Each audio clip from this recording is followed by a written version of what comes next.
What's up, everyone, and welcome into another episode of the ZFarls podcast. Today is episode 4. We're getting ready to break it down. We are in 2020, the year, so hopefully you've got your list of 5 things you think about, 5 things you care about, and you're fired up and you're ready to go and get after the new year.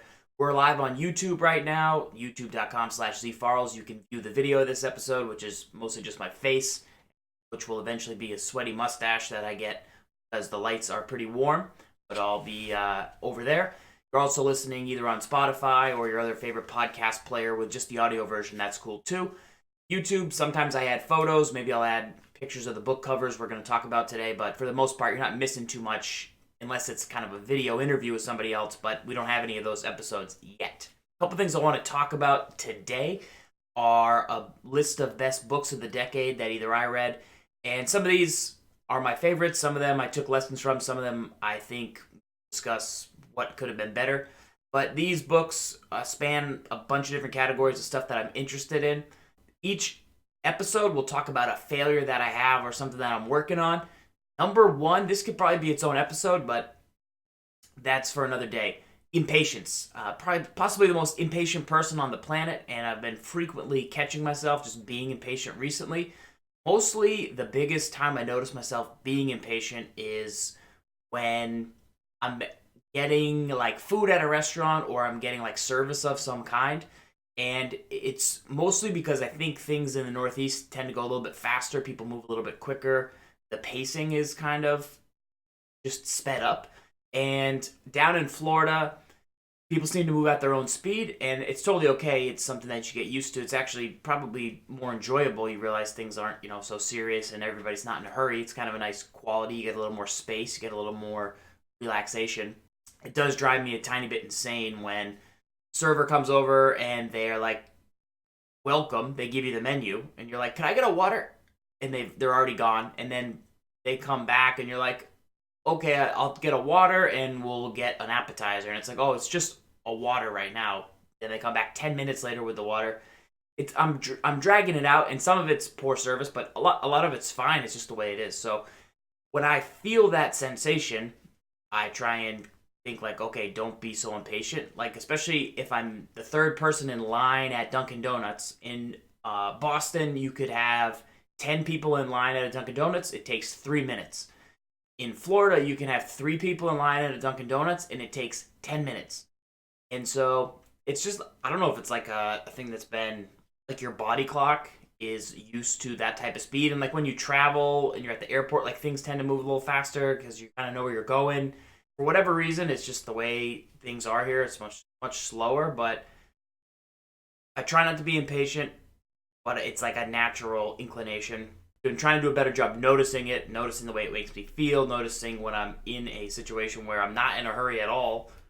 It's just like, okay, like, fine. This is fine. This is fine. I'm like the little dog on fire a little bit. Like they'll come back and they'll bring the water and it's fine. So that would be something that I'm working on, just to give you guys an update about how my 2020 is going. I know we talked a little bit about like bigger picture goals, but just some smaller things we're keeping an eye on during the year. That level of impatience that is exacerbated by my location, I believe, and the way I am. Plus, I just get hungry. Mostly just get hungry, and I try not to be impatient. So if you see me being impatient, you know me, then do that. I had some people give feedback on the podcast through comments and then also in real life, so that's helpful. That helps me know that you guys are into it, and I appreciate that. Let me know if you see me being impatient. Call me on it, and hopefully I will not fire back and be like, no, they need to go fast. Like, no, I'll be like, yeah, you're right. You're right. So, something I'm working on. As far as books, okay, that's the real part of today's podcast I do want to talk about. Go over just a couple books. How do I consume these books? I do obviously read, but for the most part, I actually do audiobooks. It does take longer to listen to an audiobook, and potentially if the author you're like visually reading is reading the audiobook, then that can be nice.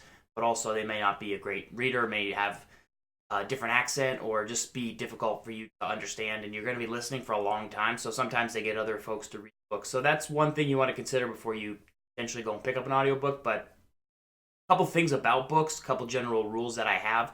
And most of this stuff, as I've told you, I've picked up from other places. So, number one, if you see a book and you're interested at all, buy it. You see a book and you're interested, buy it. A book is $10, a book is $12. Books are also free at the library. Go to the library. But $10, $12, if you pick up an idea in a book, once every 10 books, you buy 9 bad books and you get one good book. You spend $100 on books.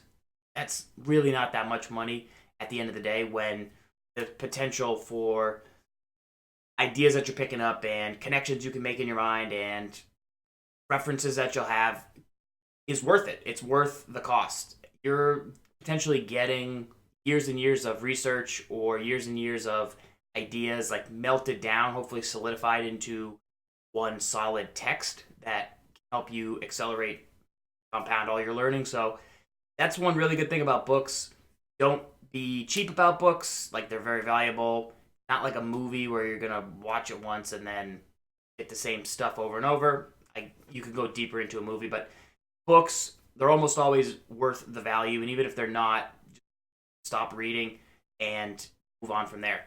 So number one, like, don't be cheap about books. If you see a book and you're interested, just get it. Just get it. Don't be like, which one should I get? There's 2 books I'm interested in. Like, just buy both books. That's one takeaway that I've heard over the years, and it's true. Number 2, if you're not interested in a book, or it's just really not, like, tickling your fancy, or you thought it was something different, or for whatever reason, like, you're not enjoying the book, just stop reading it. Stop reading. I'm guilty of this as anybody with, my gaming backlog. Like, I have so many games I still have to play, and I just end up playing the games that I like. I've already played for hundreds of hours, but I never start new ones. And if a game you're not enjoying a game, like, just stop playing it and go try a new game, get into it. You get 10 hours into the story, you're like, I think I got 5 hours to go. If you're not enjoying it, just stop and move on. TV shows the same way. Like, how many people, like, season 3 is terrible? Like, first 2 seasons aren't good, but man, season 3 is good. So you should definitely watch these 20 hours of television before we get to the good part. Like, I don't have that kind of time, but that's a lot of feedback that I hear. So if you're not into a book, definitely stop reading it. That's a second kind of book thing that I do. Number 3, I've been listening to a ton of podcasts. It's just more natural what I do. I enjoy kind of the conversational elements of it. I appreciate that there's sometimes 2 people, or the episodes are, like, whittled down. And so I've actually been listening to more podcasts. I've listened to an absurd amount. Like, the amount of time I saved on a podcast just by clipping out the silences is like 65 hours of just saved time. So it's a ridiculous amount of listening, because it's something you can do passively when you're driving, when you're doing the dishes. So it's not a big deal to do that. That is why I like audio. Like I said, I know it takes longer, but you can do it passively. So anytime there's other activities that you're interested in, you can be listening to a book. As long as you don't want to multitask and listen to a book. You don't want to watch TV and listen to a book. But if you have, you're mowing the lawn, I like to listen to a book, or I actually prefer to listen to a podcast, because, like I said, it's a little shorter, a little more conversational, but for the most part, you can get other stuff done and feel productive. So that is kind of how I consume the books, when I consume them. But for 2020, I've actually made it a point to keep less podcasts on my device, keep less of a backlog there. Really only listen to the quality podcasts. I have like 35 that I'm subscribed to, but don't feel like if I miss one, unless it's something I really want to go for. But don't keep a backlog like, oh, I gotta listen to this one. Oh, I'm behind. Because then I never actually go and listen to the books, because the podcasts are shorter, easier, quicker, more catchy. I should be listening to the books. There's a little more depth there, more interesting ideas. Hopefully it's a distillation of a lot of things. So I'll always open the podcast app first, just out of habit. So I need to not keep a steady backlog of podcasts there, so that I then go, oh yeah, I'm supposed to be listening to books this year. Just because I have a lot of good books I do want to listen to. It's just that habit. So that's another thing for 2020 I'm thinking about. Okay. Hopefully you guys are into reading. And if you're not, still cool. So as far as books go from the last 7 years or so, last decade, First one up is Kitchen Confidential. This is Anthony Bourdain. Obviously, he passed away, and he also had a Netflix show. I think a lot of people got acquainted with him that way. I didn't really watch those shows, but I know that it was a popular book he wrote back, I think, in the 90s. And he also had a sequel to it that I read. Just kind of going into kitchens, how things work. And a lot of the things in this book were rules that I had heard other places, like don't order fish at a restaurant on a Monday. Like all those kind of rules that he had sort of broken and told secrets of the kitchen were all in there and pretty interesting stuff. He read it too. Obviously, he's got a good personality. So overall, I like to eat. I like to eat out at restaurants. I like to cook, and getting stories behind there all bulked down into one with his story mixed in was definitely a good story. I recommend. Shoe Dog is the story of Nike, story of Phil Knight, founder of Nike. This book is a business book, but it's also the story of Nike. A lot of people love this book, and I'm not a huge shoe guy. It's not about sneakers and style and culture necessarily, but for the most part, I didn't love it. It ended up being a little bit longer than I would have liked. I did find it super interesting, the amount of business acumen that he had from his accounting background.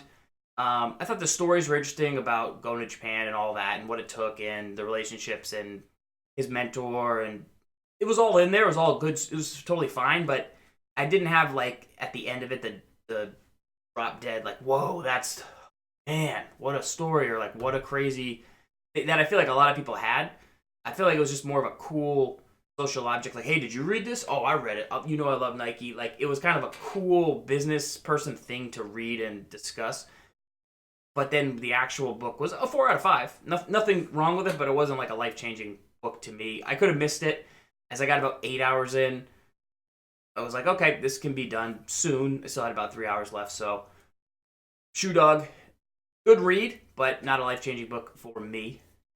Books, also another thing about books, as we kind of talked about at the beginning, like they can hit you different when you're receptive to an idea, or you're looking for something, or want to know more about a category. If you read 2 books in a row about the same category, the first one might be better for you, or you may vibe with it better, or the second one might be better, but then by the time you read the second one, maybe you got all the lessons you needed and it's kind of just repetitive. So those are some things to cover.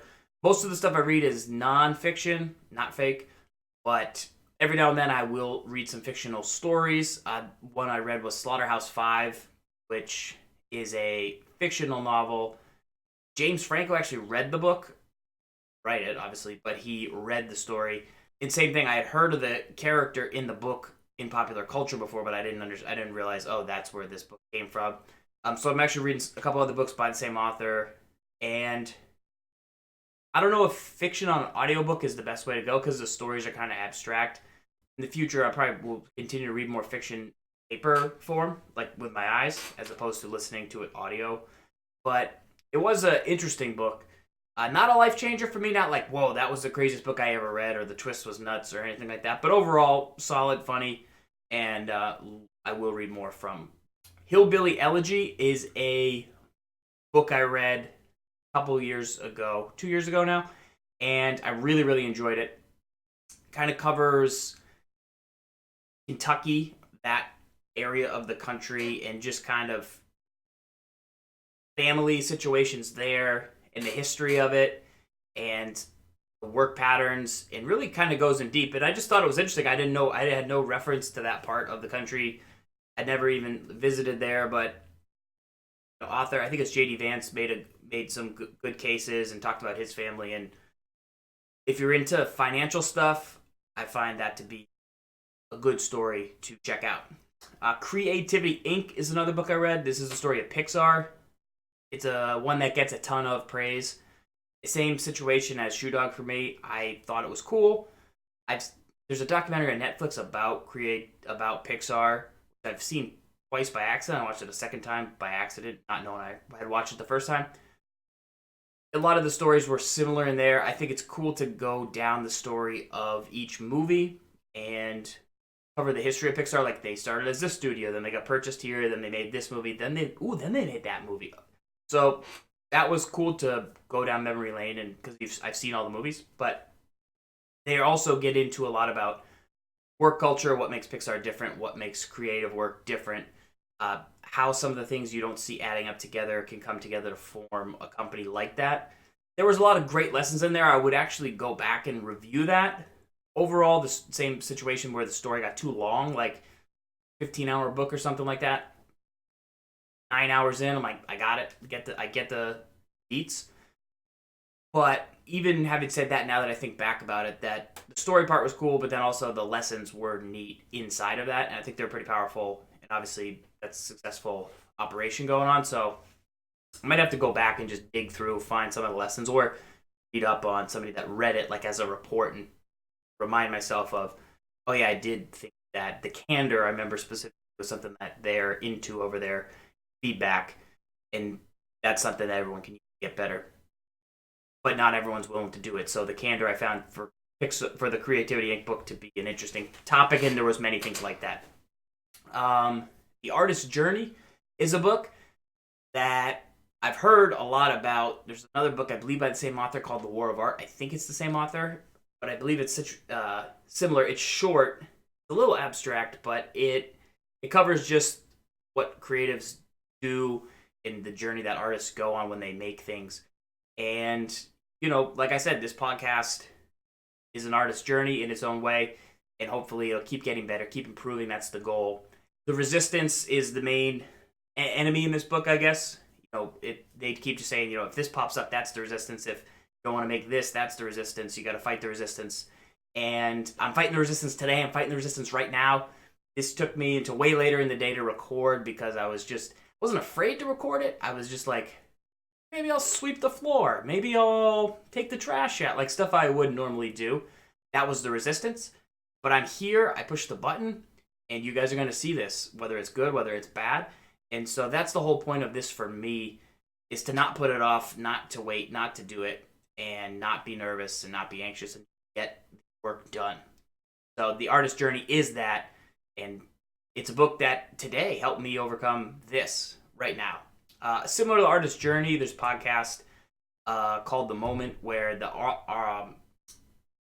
guy who does the podcast, who wrote Rounders and Billions, he talks about similar stuff.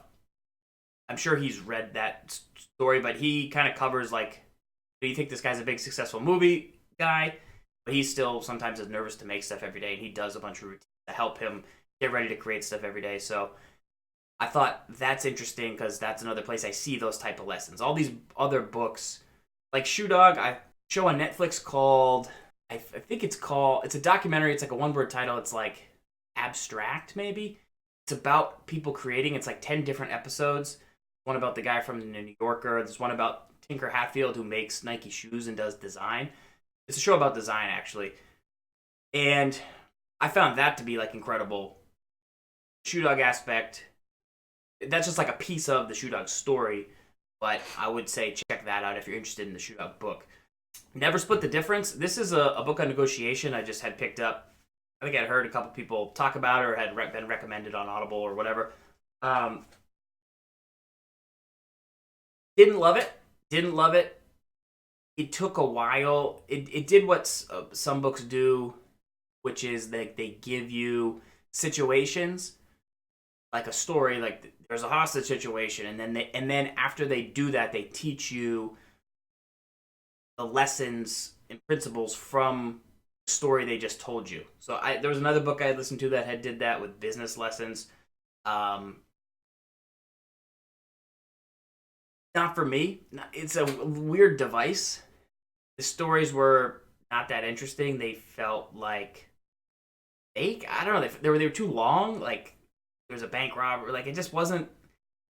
You pick up some cool tells. You pick up some cool ideas. You pick up some interesting negotiation things people might do but like, just was nothing in it where, I think it was like 6 lessons. By the 4th one, I'm like, okay, I'd like to know what 5 and 6 are, but I don't want to listen for 2 hours to figure it out. Just give it to me in minutes. Maybe that means I'm impatient, but what I'll say about books is most books should be blog posts, and most blog posts should be Twitter threads. A guy writes a blog called Ribbon Farm. He said that. Kind of agree. Like, the book the Audible books that are 4 hours, 5 hours, I find those much more ready to go versus something that's like 12 hours on Audible. It just it loses its like momentum unless it's something really dense on purpose. I have some Audible books that are like 35 or 60 hours. Like those are real full manuscripts. Those need that place. And you can still have longer podcasts like Hardcore History, but for the most part, like 3 hours for a podcast, three and a half max. Like it does, the two humans start to lose their energy. So that's a little something with books. This one probably could have been a little tighter, and I'm sure I've seen these lessons in other blog posts. The other thing too is the authors of these books. A lot of times they'll be relevant people in creative spaces. So like you can just go listen to them on an episode of something else where they'll give you the highlights of the book. That was something I did. There's a book called Mental Models, Great Mental Models. The guy was on a podcast talking about the book. He talked about the mental models. Then I bought the book and I listened to it, and they were the same mental models he went over. I didn't feel like ripped off, but I was just like, you did a better job on the podcast than on the book, in my opinion. So I don't know. So that's something to think about, like the length of books and the other ways you can learn. And then obviously reading is going to be faster than listening. I do listen at accelerated rate. You get better the more you listen, but that's where we're at. Okay. Book called Sleep. There's a book called Sleep. It's by Nick Littlehales. Somebody referenced it, bought it, really liked it. Actually, really good. I think it's 6 hours, 6.5 hours. Five hours of it were really great. There's also a podcast on sleep. It's an individual episode. It's not its own podcast, but the guy is Matthew Walker. He's been on I think he was on this show I listened to called Peter Attia. He was on there. It's like a 3-part thing, so they talk about sleep for like 4 hours. It'll put you to sleep. No. Very interesting, the effects of sleep, what's good, what's bad. They have similar theories. The book, same thing, had the story in the beginning that you have to set up the premise, and I didn't really need that. I didn't need that. I just need to know what was good about sleep. So, once again, nothing wrong with it, but I could have done without the cycling part in the front. I get it. That's why telling me why this stuff is important, but I already knew it was important, so I bought the book. So, I don't know, maybe check out the podcast instead, but if you want to know more about sleep, check out the book too. 2 different authors, but similar info. In regards to that, the book Atomic Habits is a popular book right now. Listen to that. Same thing. Starts out, for a whole first chapter is like his story, which I get, it's good, it's important, it's his story, and it's his book, so he can tell the story, but I just want to know the habits piece. I don't need to know the baseball part. Similar to the book, to the bike part, now that I look at the 2 books there. Happen to be next to each other on the list. So could it have been a podcast and not a book? I don't know. It probably needed to be a book. There's a lot of meat in there. That's a book, Atomic Habits, I'm actually going to go back and re-listen to, because when you listen to audio, you hear it, but it can be, for some people, a little bit harder to process. And when you get into, he goes through like behavior, habit, trigger, like he goes through all the stuff, and as you're listening, you're like, that makes sense. But if I feel like if I listen to that 2-3 times, that portion, it's like, then, oh, okay, like I really understand what he's saying. Very, very solid book, though. Very solid book, but didn't need the story up front, but I get it. I need it to be invested, and other people may not know who the guy is. It's James Clear, so perhaps they want to know, like, well, who's this guy telling me what habits to have? Oh, okay, like, it worked for him, so it'll work for me. Maybe you got to do all that. Tiger Woods, there's a book called Tiger Woods. I think Armageddon wrote this book, and it just got story and background of Tiger Woods' biography. It's not Tiger Woods' true biography, but it's just stories. I just thought they did a really good job with the reporting. Super interesting figure, and I've been watching him since 7 at that first Masters when he came on the scene. So to go through, I really do like books in the sense of, like, similar to the Nike one, similar to the Pixar one, similar to the Tiger Woods book. It's like, oh, he won like Tiger Woods, they go over it, like he wins the 03, he wins a major in like 03, and maybe even been earlier. It might have been like, I know he wins the 97 Masters, but he wins like a later major close to that, but then he doesn't win a major for like 4 years. So you think Tiger Woods is dominating, but then when you actually go back and look at the dates, you're like, oh, he he like stopped to rehaul his swing, changed coaches, and he didn't win a major for like 3 or 4 seasons, maybe. Obviously, I got to look at all this data. This is what I remember from the story, but it's like, oh, I didn't realize that. Obviously, I was 13. I was 12 years old. I didn't know that.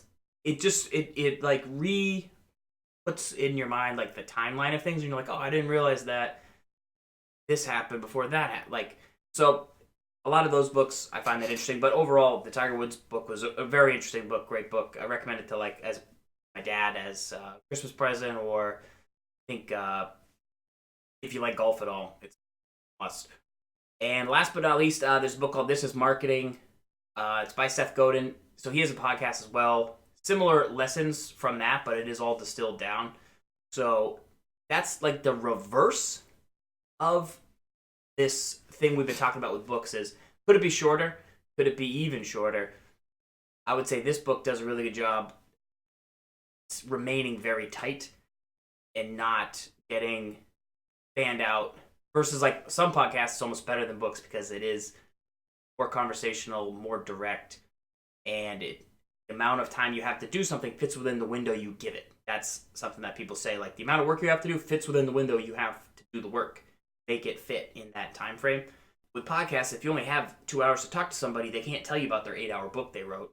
They have to trim it down, and then it self-selects a lot of the meat. With this book, though, he kept it super tight, and then the podcast kind of expands on those ideas. And even though they're similar and you've heard them, like they're, once again, it's like Atomic Habits, where it's a great thing to keep hearing, keep listening to, keep drilling, and keep kind of just like making, oh, I didn't connect that to that. So those are, let me see how many books it is. 1, 2, 3, 4, 5, 6, 7, 8, 9, 10, 11, 12. So that's 12 over the last decade. I read a few more. I listened to a few more, and then I read a few more. But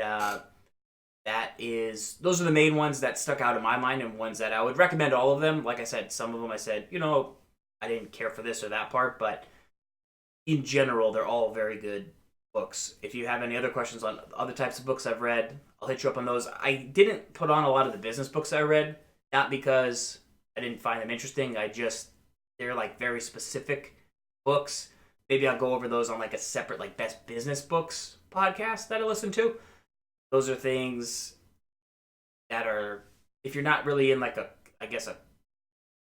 specific workplace environment, they probably wouldn't be super useful. These were more either stories or like general creative ideas. And so hopefully that gives you a better idea of what I'm into. That is all for today's episode, show 4. We do have the S. Gibbs episode coming up soon. I just have to lock down. He's back, so we'll get together, try to figure out the video piece. I'll probably just do like a GoPro, and then we'll use an actual podcast thing we used last episode. This episode we went back to just the main mic. Got to get it done, because we got to get it done. And setting up that other one was going to be the Resistance, and I got to defeat the Resistance. So I'll get those titles up. I'll make a list. I'll put these in the show notes. Remember, you can listen on Spotify to the podcast. You can also listen on some other podcasting apps. I got to find it in the App Store. I haven't done that yet. I selected the box, but I got to like troubleshoot it a little bit. And then it'll always be on YouTube if it makes sense. And that's about it. So hopefully pick out some of these books. You don't have to. If you have other cool things related to these or other podcasts, the podcast I listen to will be a completely different episode. And like I said, I'm trying to listen to more books than podcasts, because podcasts are like a little more candy than books can tend to be. But I gotta make sure that I'm hitting the Audible one first, because the other thing with the podcast one is like most of the podcasts I listen to, they're all free. With books, you are buying them. Like I said, very cheap investment. But if you're always listening to the podcast first, it's like it's like doing your homework first before you go play games, right? You paying for these books, you should listen to them before you go listen to the free content you got. That's my opinion overall. Anyway, I don't know. Speaking of books, I probably will read none this weekend because I'll be watching the playoffs for NFL, so I'm very excited about that. I actually can't wait. I can't wait. I'm really excited to see what happens. Maybe we'll talk about that on a future live stream where we'll go live and just hang out. But that is it. Those are the books. Leave your comments. Leave your questions. Subscribe, listen, rate, whatever you got to do. And we will be back with another episode of the Stay Hungry podcast soon. Until next time, stay hungry, lock up.